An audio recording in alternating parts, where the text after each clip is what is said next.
Welcome to A Photographer's Life, the channel that takes you behind the curtain into the world of professional architectural photography. Join us now for an episode with some of America's premier architectural photographers.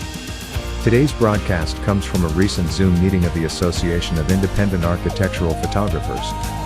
This discussion is led by AIAP Director Alan Blakely. We hope you enjoy the show. If you do, please let us know by liking this episode and subscribing to this channel. Now, on with the show.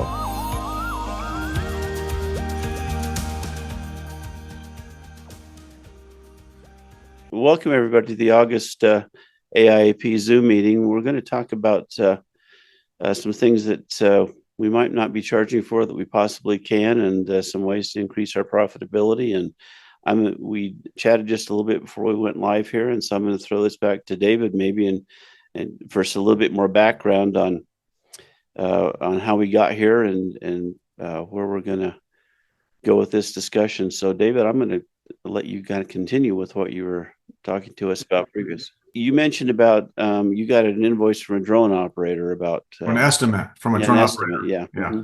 Because over the last 2 months, I've used about 4 different drone operators from California to Seattle and Oregon. And we already talked about that in the past, like, because I'm shooting on the ground and then have the drone operator. Anyway, the drone operator out of Seattle on his estimate had a price for the drone rental for the day. And I think it was like $450. And it brought me back to these line items that Wonderful Machine has on their estimates for advertising photography, where lenses, cameras, all that so-called kit is included in their pricing. And it's like, who's bringing their tools are going to charge for these tools, but it goes back to filmmakers that charge for their high-end cameras and their lenses and their whole kits. Now, if I have to rent some special equipment, I'll charge that, but it's been kind of frustrating for me to think that some people are being able to get this pricing in other markets for some of this equipment. And I can't get it. And maybe there's some jealousy there, but some guys can get away with it, especially in the advertising market. So yeah, and when you mentioned that to me initially, when we started talking about this topic, I thought about it, and then it occurred to me that I've had over the past 2 years so many occasions where I send an estimate to a client, and then they'll come back to me and say, well, you didn't include the fee for drone work on that. Or what's your extra charge for drone work? And after you mentioned this to me, I thought, this light went on. It's like, they're expecting me to charge them extra for drone work. And I'm not. I'm just including it. I'm showing up with the drone. I'm flying the drone as part of my regular photography. They're expecting to pay extra for it. Maybe I should be charging extra for it. This seems like something I've been missing for a number of years now. I mean, I've been flying a drone for, I don't know. I think I've had a drone for at least 10 years that I've been flying one. Probably more than that. Probably more like 15. But I've not ever separated that out as a separate charge. I've included that as in part of my creative fee, as just as part of the photography. Well, I think yours is unique. I don't want to interrupt, but if it's included as it's your drone, I think you can add a line item on that. But I always hire a drone operator, so that's a separate line item. Yeah, that the drone operator, because you're having 2 photographers at that time. Okay, so I have an assistant line, and then I have the drone line. So, yeah, and I'm wondering, if in my case, I understand the difference in your situation, but I'm wondering if in my case, since my clients are already prompting me the fact that they're expecting a different line, that maybe I should be separating that out as architectural photography and aerial photography. Because I used to do that when I had a helicopter rental. If I chartered a helicopter, I was separating the helicopter out as aerial photography. And then, the rest of my photography is architectural photography. So I got the drone and all of a sudden it got lumped all together. I started using drones in 2020, and because of the extra training you need, the extra gear, the extra risk, every time you send a drone up, there's thousands of dollars going up in the air, and there's a risk.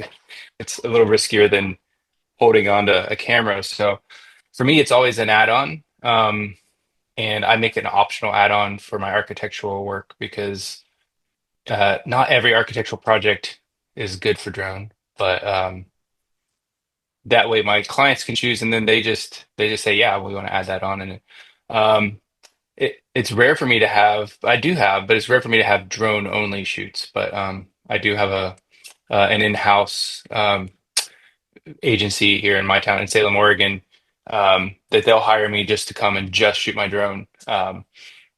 So I have a different setup with them than I do for my typical client.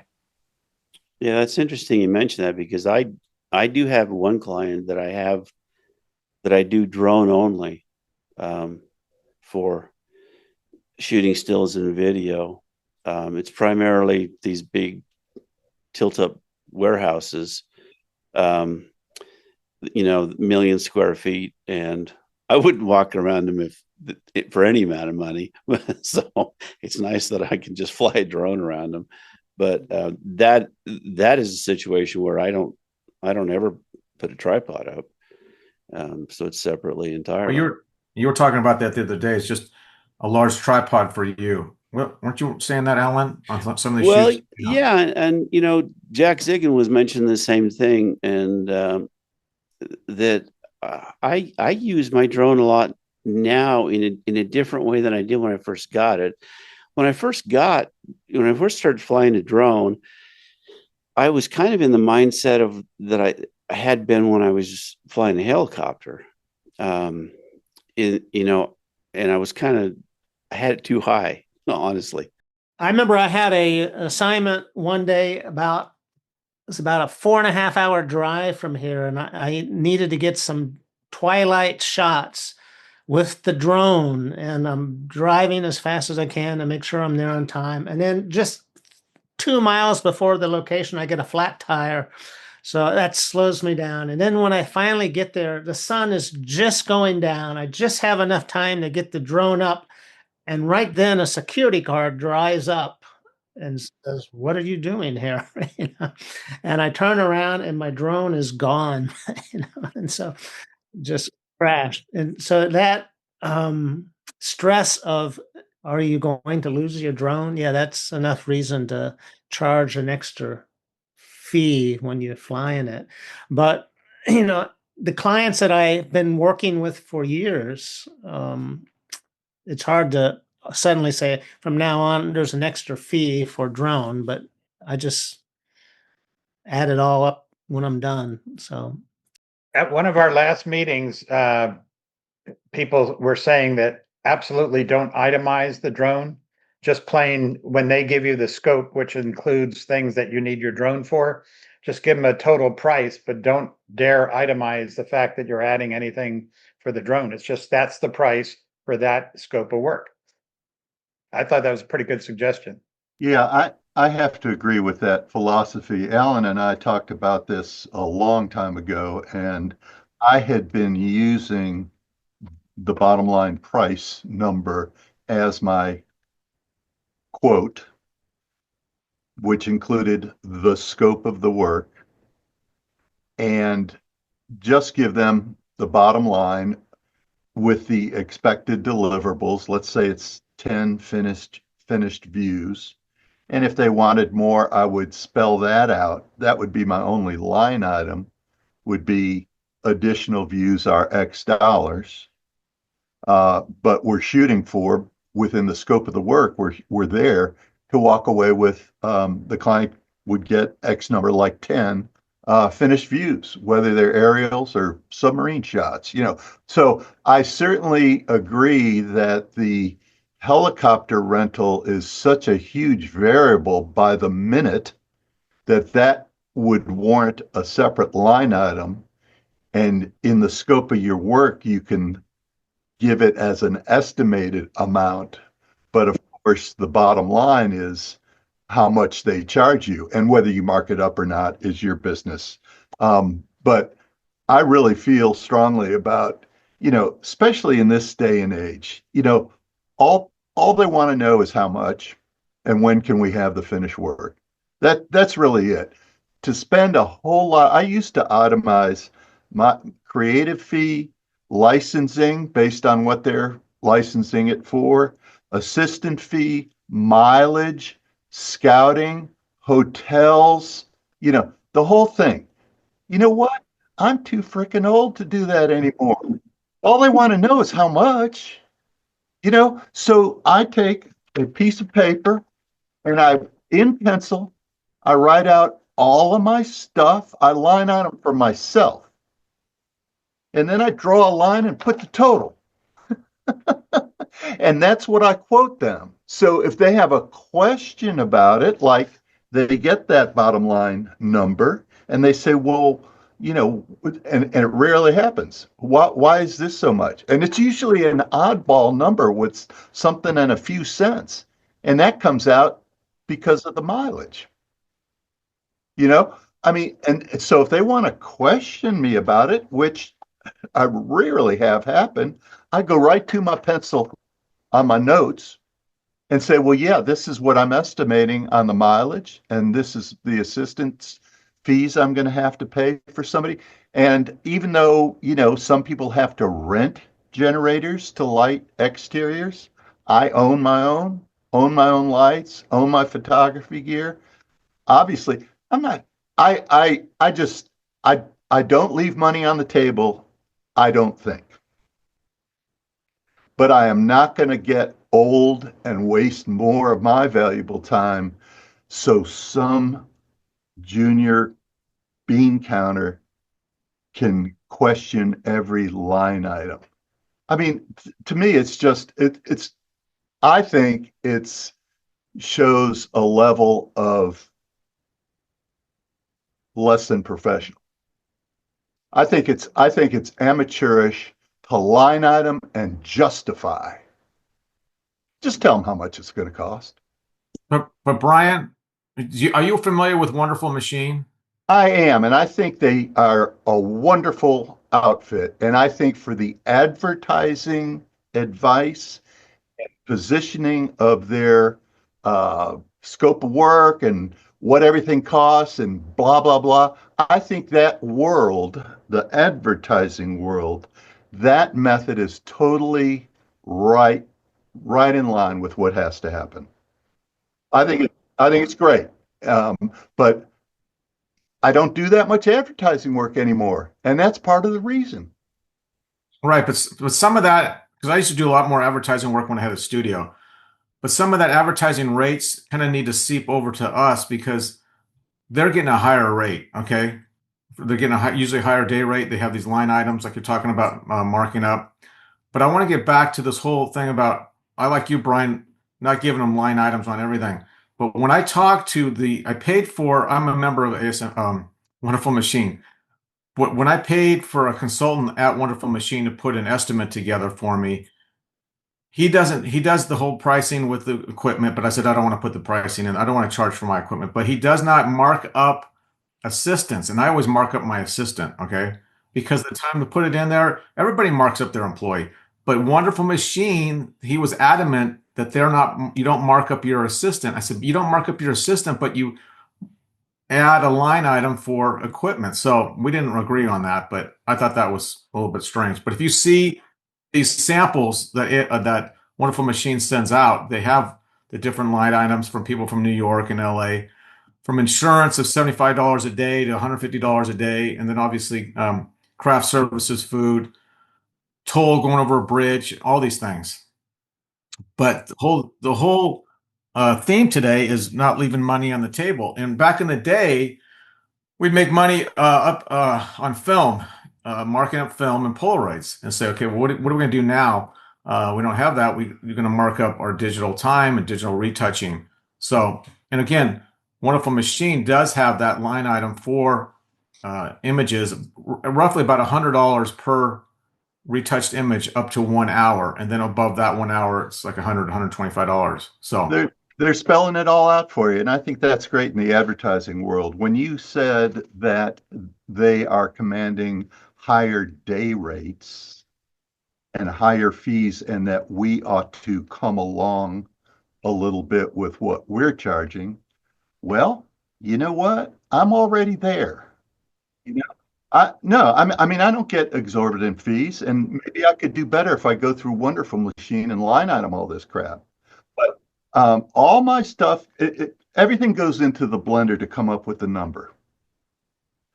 The research, the scouting, the licensing, the creative fee, the actual boots on the ground, however many boots you need, all that goes into the blender.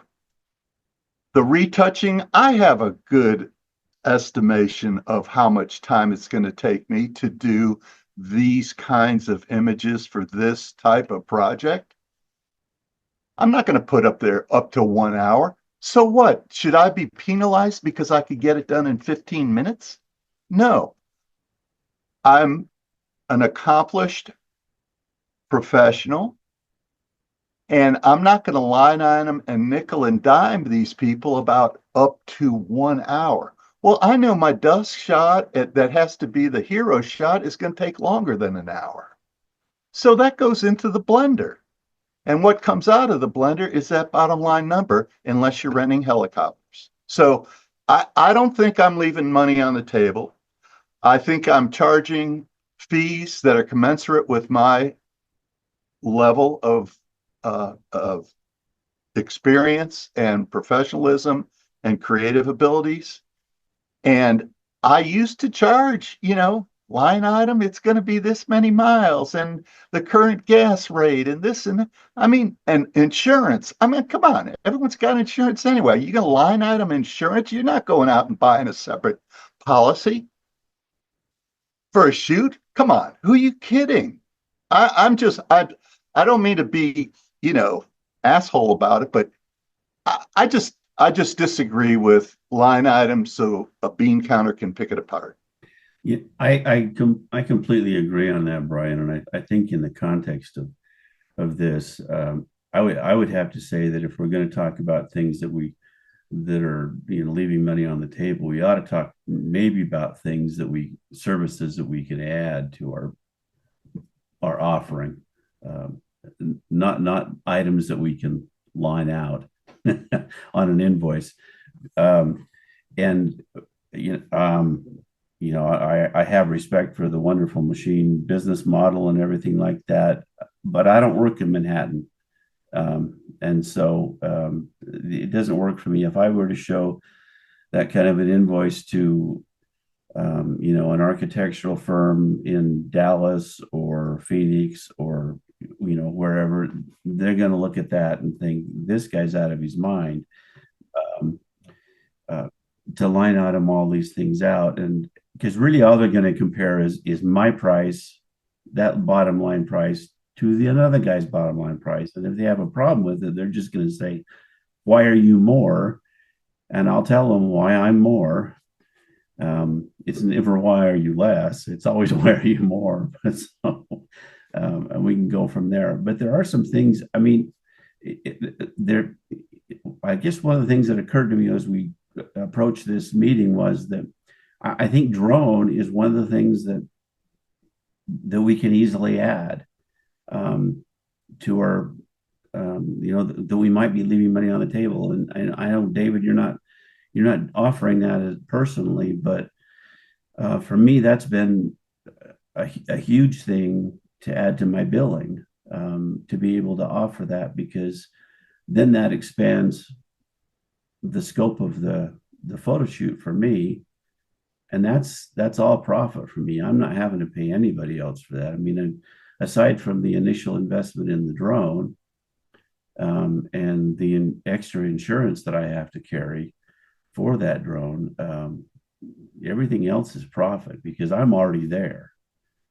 And Well, Alan, you and I talked about this in the past. My business strategy is a little bit different because we have two shooters. The drone operator, like I just did a shoot up in Seattle. It was all twilight. Most of it was twilight when the drone operator was there. I'm on the ground and he's up in the air. So we have two shooters and I'm making money off of him. but we're also adding more shots. Well, I'm shooting also on the ground. He's also shooting up in the air. So we have different business models here on how to use the drone. And you've mentioned in the past that you can fit in both in the same twilight. And maybe we'll have photography Olympics sometime and see how you're shooting and see how I'm shooting, get it I done. mean, Yeah. there's a strategy, and um, there's no room for error. I mean, either you nail it or you don't. And if you don't nail it, then you're back at 5 o'clock in the morning to get it. And I did that 2 weeks ago in Texas, where I did not get the ground shots and the drone shots at dusk. And so I was back at 5 o'clock in the morning with the drone shooting dawn for dusk. Question about people brought up helicopters. Why would what's the advantage to ever using a helicopter with as good as drones are these days? Why would anyone use if a I could say helicopter? something, I had a project over in Vancouver, Washington, where we had to get a larger footprint, and I couldn't get the drone up high enough to get, this is about 3 city blocks. I don't know, it was large. So we got the helicopter so I get up higher to get the whole footprint. We didn't do any stitching, so I needed a helicopter to get up higher. Yeah, usually So that's the main reason, is just to get higher? Well, Yeah, one of the the reasons for me. Yeah, and the nature of the project. I mean, I had a project down at the Cape for NASA, and you can't fly a drone there. So I had to. It was a helicopter charter that had to fly down there, and so I had to have an R-44 to fly that, and just because it was not permissible to have a drone in that But airspace. you can't have a drone, but you can have a helicopter? Exactly. That's weird. Yeah. Well, I mean, a helicopter is a known target with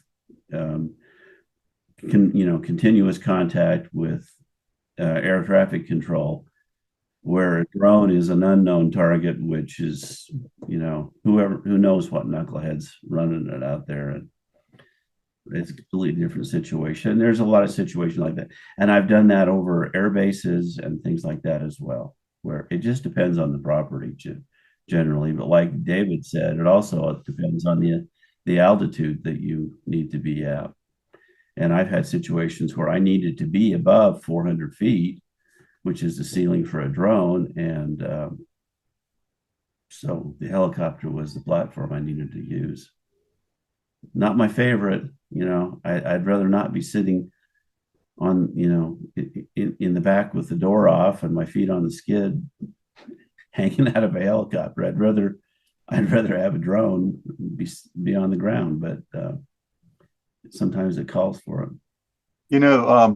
Talking about this bottom line number, it seems to me that drone, helicopter, whatever you need, helium balloon, whatever to get the shot, goes into the scope of the work. And it could certainly be an option if you're having to get dusk shots at nighttime instead of at 5 a.m. Because you had to go back and do it, or you couldn't get both at the same time, whatever, and you have to hire somebody else. Okay. So that's like in the scope of the work that you're going to do, you're going to include aerials for this dollar amount.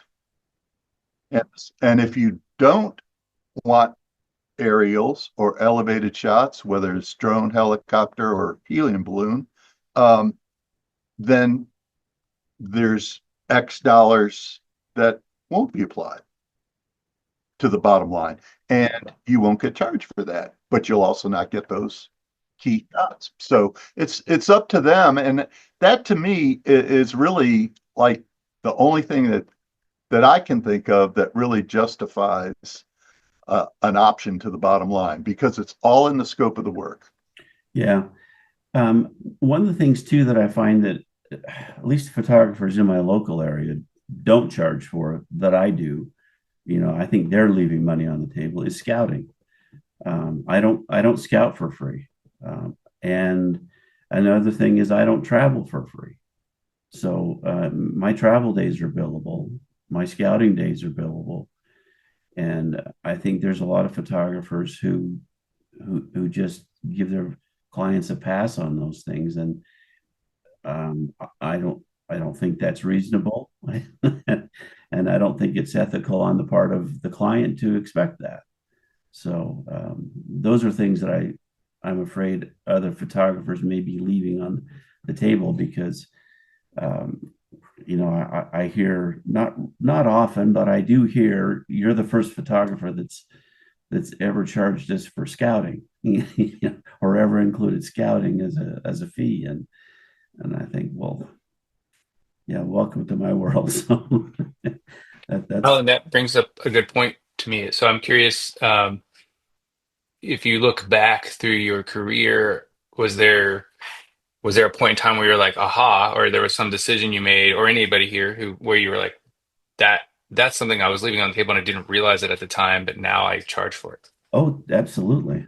I mean, early on, when I was just working in my local market, people would say, "Well, I need you to take a look at this. Can you come on over and take a look at this project, and then give me a quotation?" And I would scout the project, and then it occurred to me, well, that's my time to scout your project, whether whether you have me shoot it or not. I'm going to charge you for it. So, or can you come over and meet with us and talk about this project? And so then I started billing consultation fees. I had one client that just absolutely exploded because they got a bill for consultation time. And it was just, the conversation had to happen of, do you expect me to give away my time to consult with you on your project? And my position is I'm absolutely not going to do that.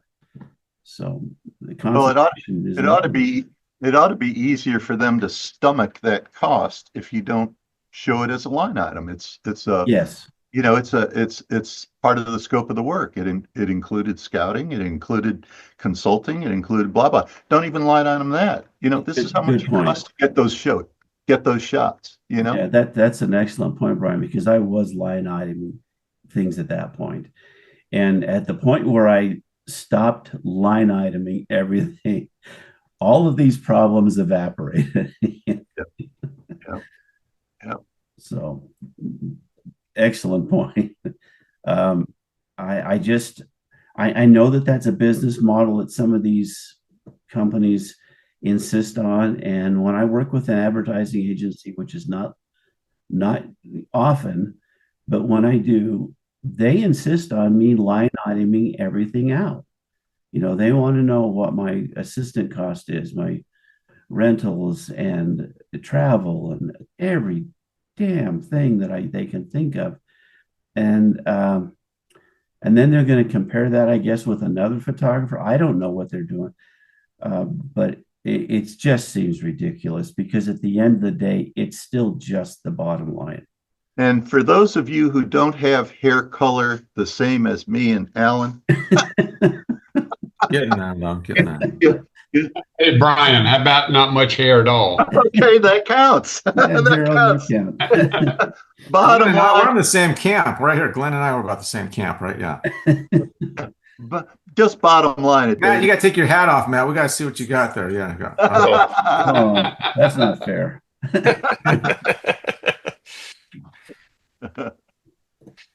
Yeah, it's just that just has made life so much easier. Like you say, but I do think that those are things that we ought to be lumping into that bottom line, or those, what's the walkthrough, or scouting, or the consultation time, or any time that we spend on somebody's project to get them to the finish line should be billable. What about the licensing? I've heard you guys talk about different kind of licenses.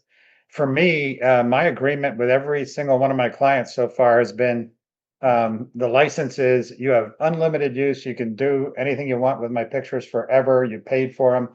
You can't do one or two things. You can't give them away to anybody else, and you can't sell them to anybody else. Otherwise, I don't care if 2 years from now you need to use it or something, you don't have to come back to me and talk about a license. So I'm just wondering, I've heard people here in this group talk about, well, you get this license for this, but then you got to pay extra for this kind of license and whatever. Anybody do complicated licensing? Am I losing it there? I don't think you're losing it. I do the same thing. I give my architectural clients unlimited non-transferable usage. Those keywords is all that I have to put in the license to make it actionable if something goes awry. Exactly. The only caveat to that is if I have a client who's using it for advertising, and then that's a different license, like a manufacturer who's doing this, who's doing advertising in magazines and or broadcast, or print advertising and broadcast media primarily. Then it's a different license. I will tell you what, I had a situation here which just about put me over the edge of 2 weeks ago, where I had a major manufacturer that I've done business with for a number of years, who negotiated a license with me. It's a manufacturer who has 14 brands. They negotiated a license for all 14 brands under the umbrella of the company. And part of that agreement was that I would then dismiss or discontinue some cases that were already underway with Pixie against some of those brands, because they only had a license for one of those brands with the photography that I had done. I went and did a 10-day photo shoot, 4 locations across the country. I get back and they say, we've changed our mind. We only want the one license.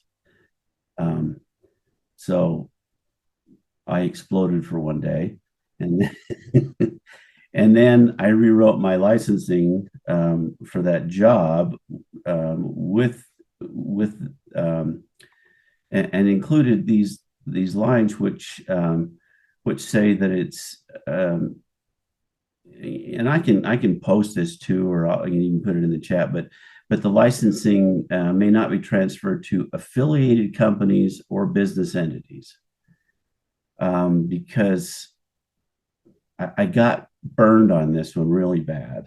I mean, this was a project that my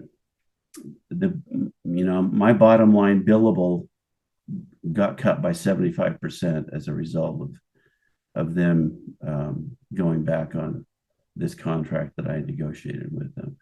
And so I added this, this clause that the license may not be transferred to affiliated companies or business entities. And that was, on the advice of counsel as well. And, but otherwise, the non-transferable, like Brian said, tends to cover it. And so I give them a perpetual license for most architectural clients, and that seems to cover it.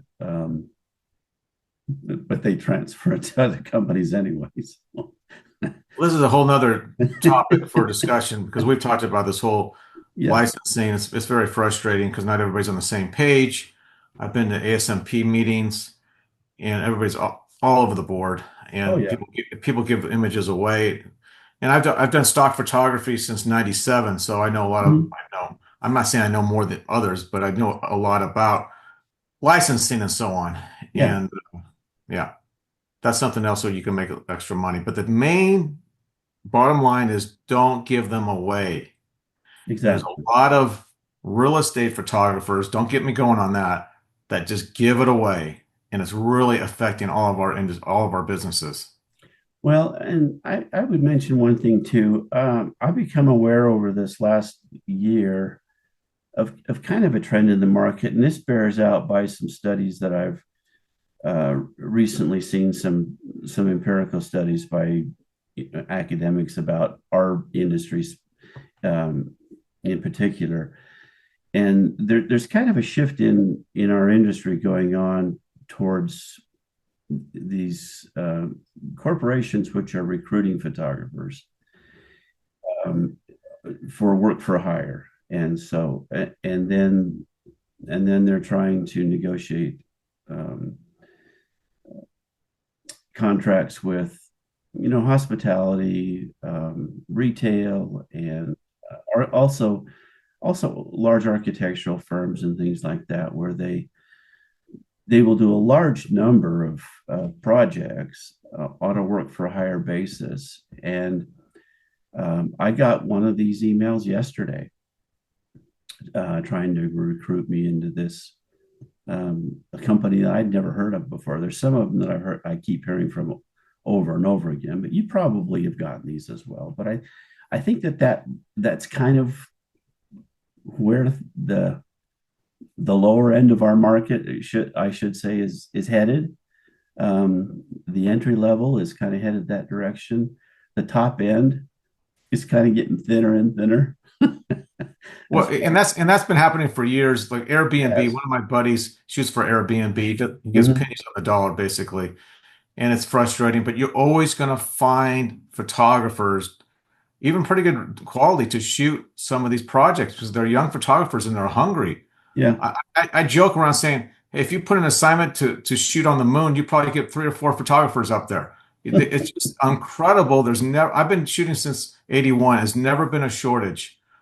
There's a glut of photographers in not in most markets. I'm generalizing here, but in Portland, the Northwest, there's always been a glut. So yeah, there's not ever been a glut of really good photographers.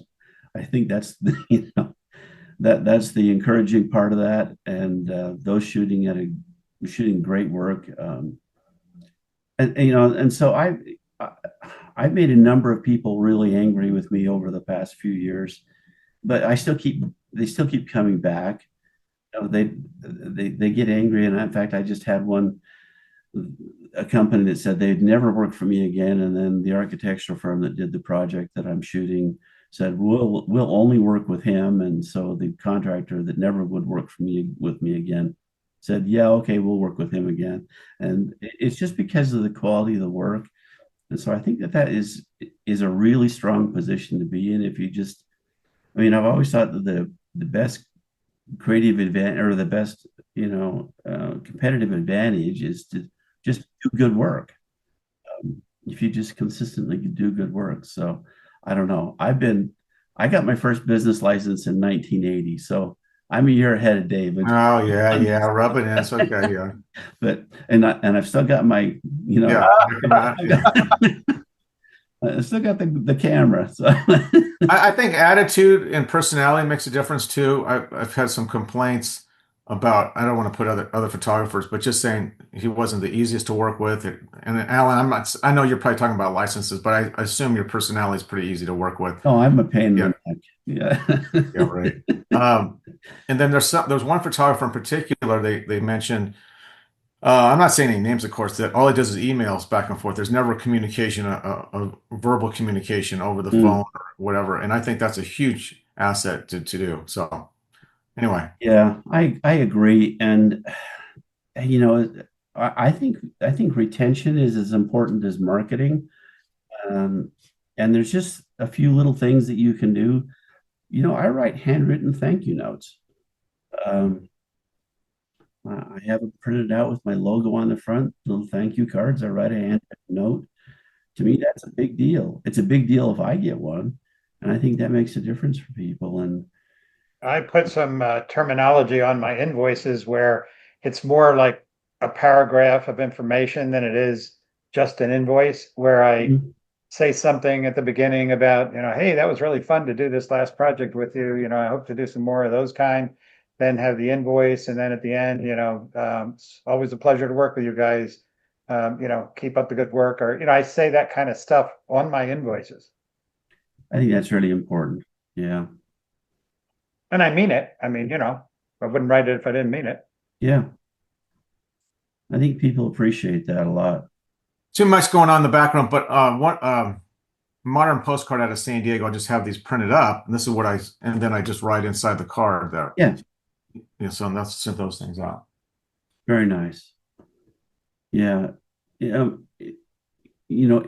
other services that we've haven't talked about, there's one that we brought up in the past, and I think that's a really easy add-on, and I don't do it anymore, just because it's not fun for me, but that's headshots.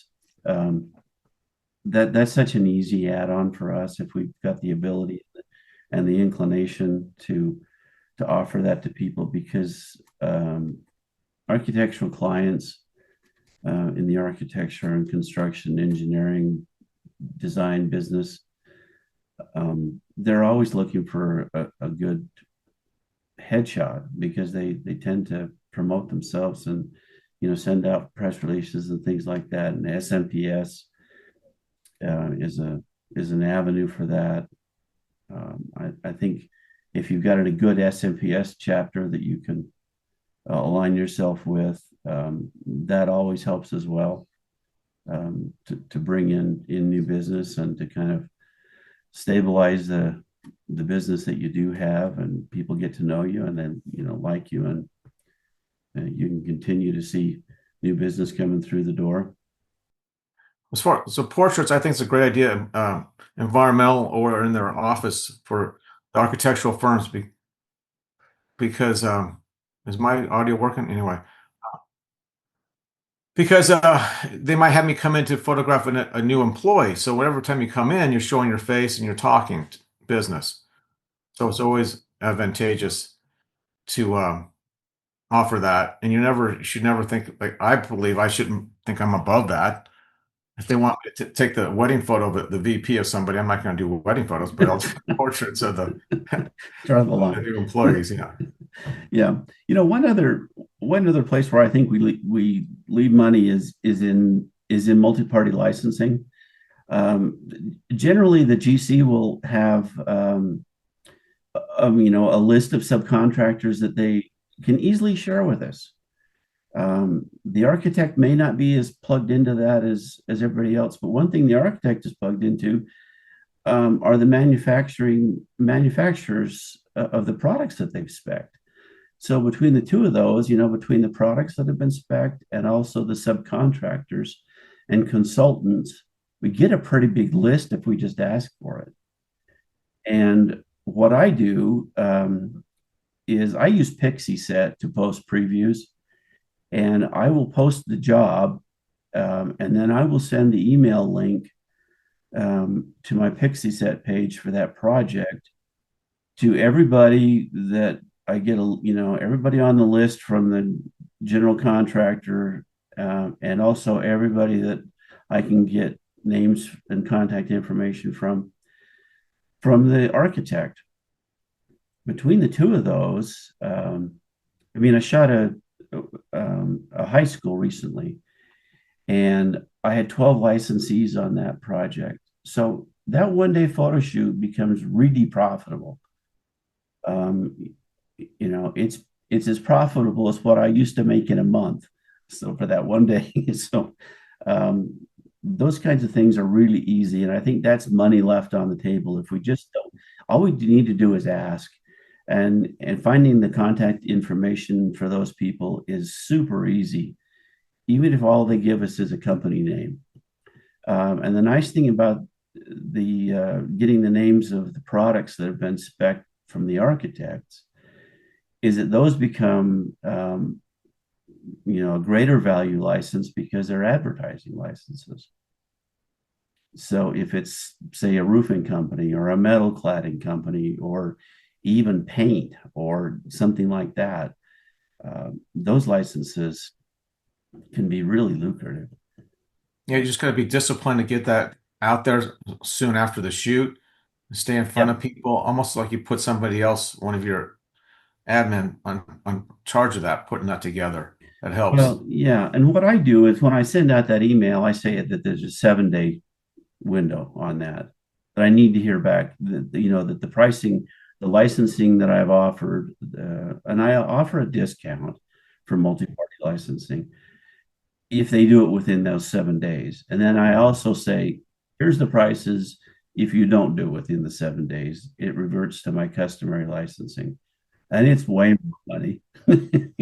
So there's an incentive to, because I used to get the pushback of, well, we may only want 5 or 6. Well, those 5 or 6 images, if you wait till after the 7 days, it's going to cost you more than if you licensed the entire package in the 7 days. So I was going to say I do something similar. I just ask people to commit prior to the photo shoot, and then after the photo shoot, it's my standard licensing fee. And so that's sometimes that makes a huge difference in the.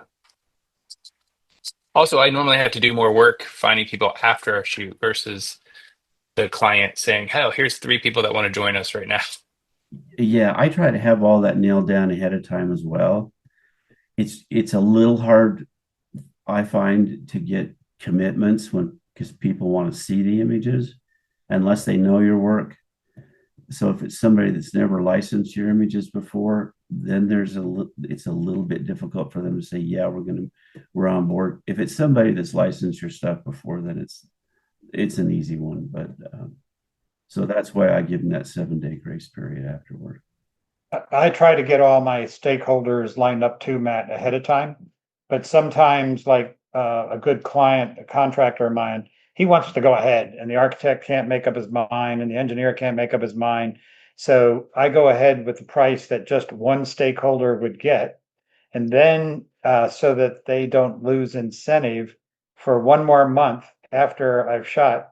If they still bring forward the architect and the engineer and some more people, then I will give them a good rate, but I also give a refund to my initial client for having.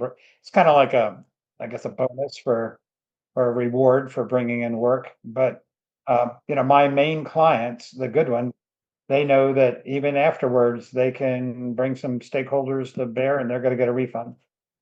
Not much of one, but they get some. So. Another thing that, since most of my clients are architects and general contractors, I've gone on websites of other general contractors and architects, my prospects, and I see some real junky photography on there. And so I contact them and I say, unlike you, Alan, I'll do a free consult to come in and go over all their work and figure out how we could get the most economical photography for them to build a decent website. Because I'll do what I call drive-by shootings. If all they want is one exterior picture of the car dealership and one interior picture, I can just, when I'm in the neighborhood, take those 2 pictures and not going to charge anywhere near a full shoot for all the inside, all the outside of a building.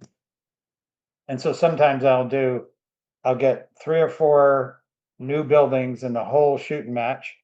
I'll get, they'll look at my work I've already done for other people, and they'll buy photos from me of another 5 projects, and they'll give me a dozen projects to go do drive-by shootings. And that makes for a nice amount of work. Now, you're not going to usually get that on a real classy building, but it's not bad work. So how successful are you calling on architects with crappy photos? How often do they want to do an upgrade like that? About half and half. Sometimes, really about half of the time they want to do at least some upgrade, and about half the time they are just crappy architects with crappy websites, and they're happy to be crappy the rest of their life.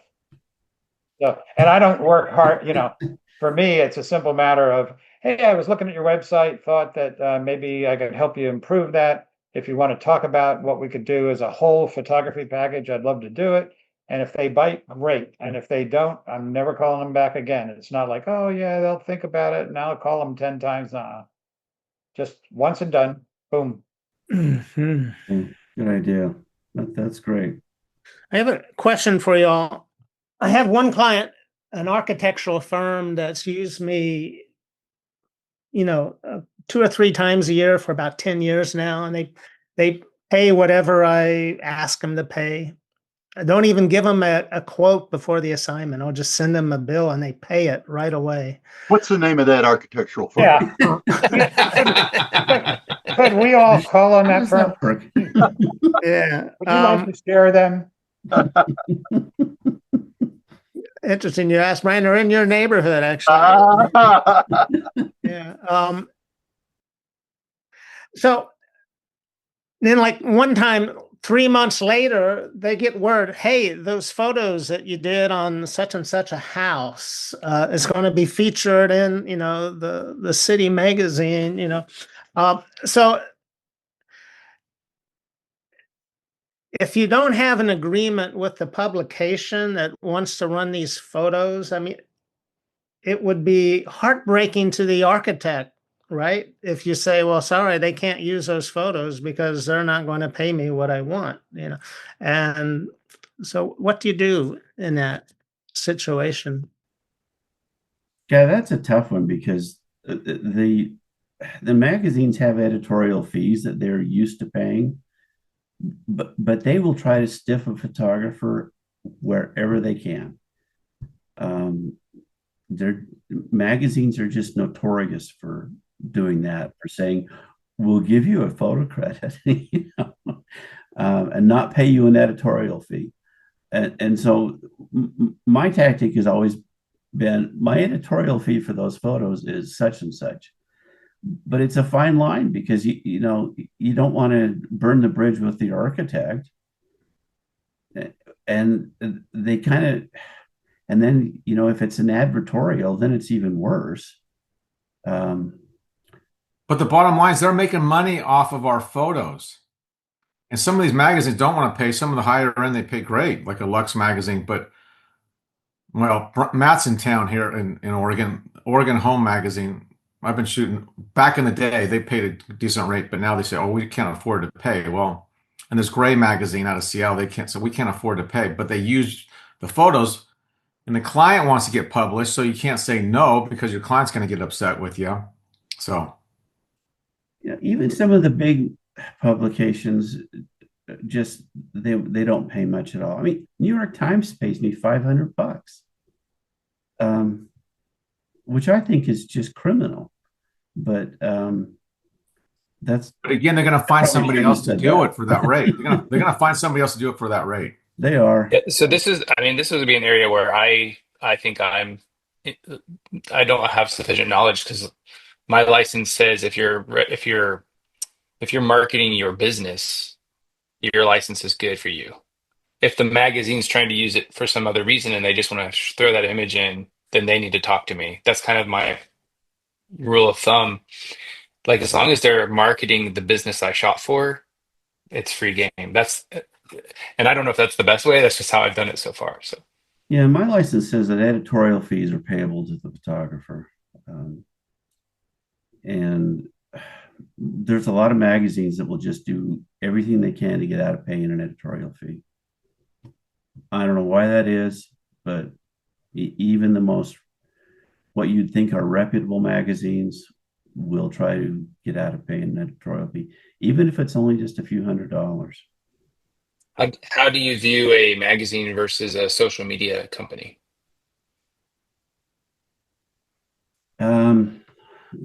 Yeah, like for instance, on that, I'm not sure what you mean. Print publication. Print versus digital publications, yeah. We usually get more money for print for sure, and it depends absolutely on the size of the company. Yeah, the print. Yeah, I don't have a lot of experience with digital only publications. I know that I've gone after a few for infringements. In fact, I've got several. I think I've got 5 active cases right now for digital only publications. So one example I had is my Pixie found it was kind of like a trade magazine of sorts, and I initially went after them because they were using my photos with no clear reference to the client that I shot for, and it wasn't advertising my client. And then when I found out, like my client sent them the photos, that's another issue. But I'm like, oh, like they just weren't advertising my client. So that was where for me it was a red flag. It's like you have to advertise my client. You can't just use the photo.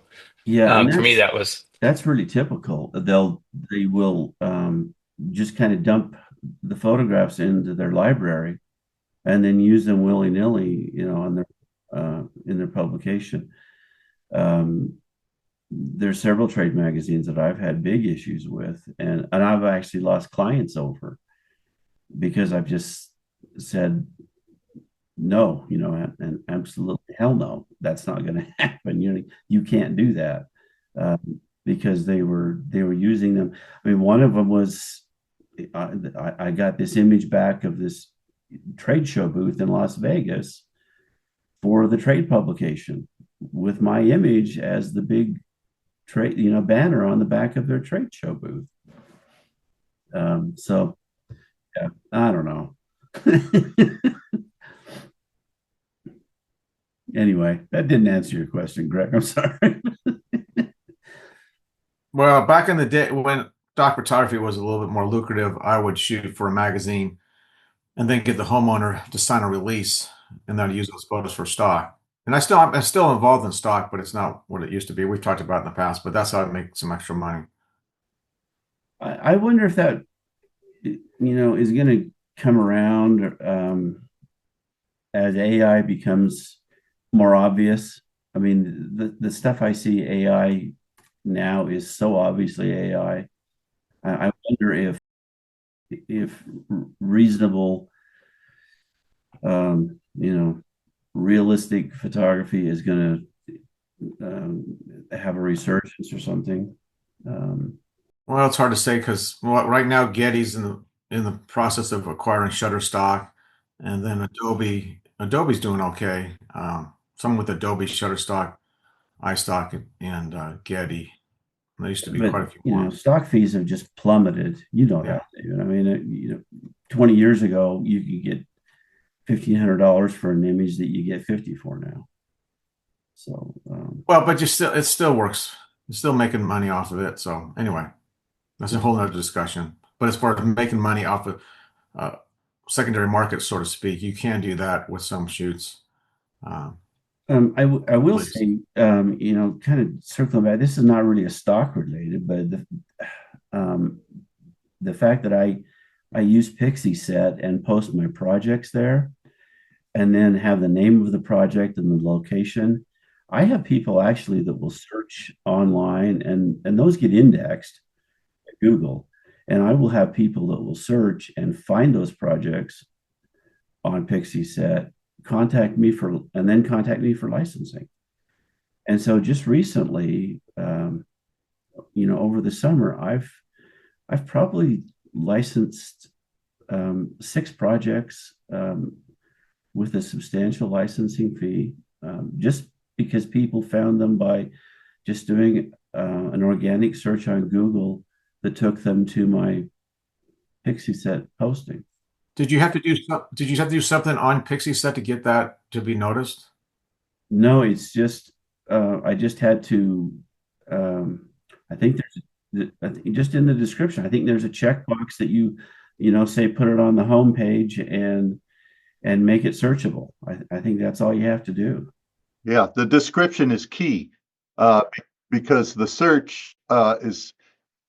I just listened to a really interesting NPR profile on the visual AI levels that are coming into play, that are using the visual information that will become searchable. But now, up until now, and for however long it takes them to get it together, you have to have the words, the description accompany that to be searchable. So that the searchable words and the description of your photos on Pixieset or whatever is key to being found. Okay. Great information. Yeah, that has been, I mean, I would say at the end of the year, that's probably going to account for 20% of my income this year. People just finding images on Pixieset and licensing those projects. So substantial. And it was completely accidental as far as my marketing. I didn't do that intentionally. Alan, can you talk a little bit about how extensive your description is? Is it the name of the project, the location, the dates? I mean, the architect. What all do you put in the description? It's not very extensive at all. It's just the name Okay. of the project and the location. Okay. But it's a pretty. I make sure that I put the name as complete as possible, and then the city and the state, and say like I just put one on here, which was a high school football stadium in Texas,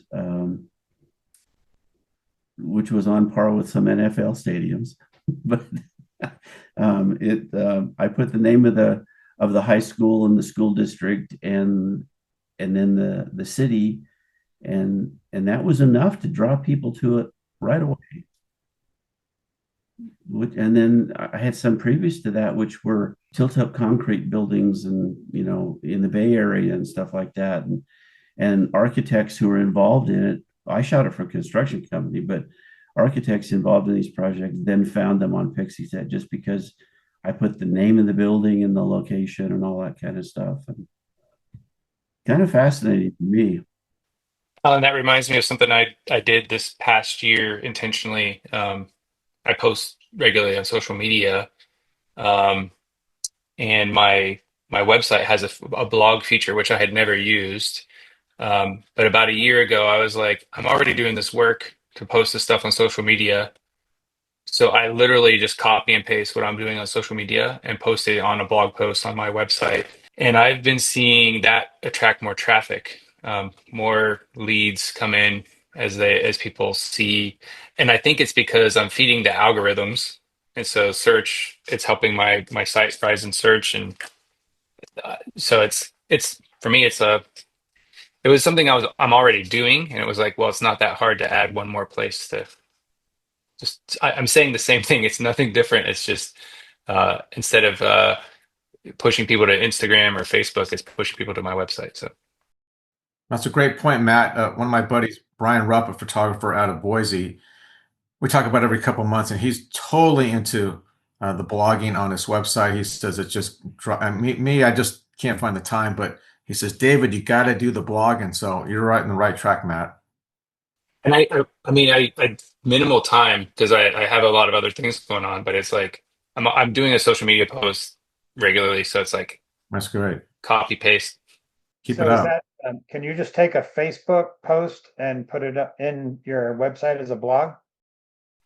I do. I mean, I clean it up a little. So like I start with Facebook, and then I screenshot all the images from there just so that they're lower, because I don't even want to spend time opening Photoshop and reformatting them. And then I drop the images in, I drop the language in, and I remove the hashtags and links from Facebook, and I'll do an official link to those different companies from my page. So there's a little bit of time, but I'm not recreating something new. I've already created that post, and then just copy paste, put it over, clean it up, and let it go. We explored some really good information today. This has been really useful. Thanks for all the input that you've given and have been so gracious in sharing with us today. This will be online probably within a week's time if you want to re-listen to it. And I hope that you all have an exceptional Labor Day holiday and stay safe during this upcoming hurricane season. Those of you who are in the Carolinas and elsewhere that might experience some severe weather. And again, thank you for being on this broadcast, and we hope to see you again next month. This has been another episode of A Photographer's Life. If you've enjoyed this program, please let us know by liking this episode and subscribing to this channel. A Photographer's Life is brought to you by the Association of Independent Architectural Photographers. This episode is copyrighted and may not be used in full or in part without the written permission of the AIAP. Please join us again soon for another inside look at the world of professional architectural photography.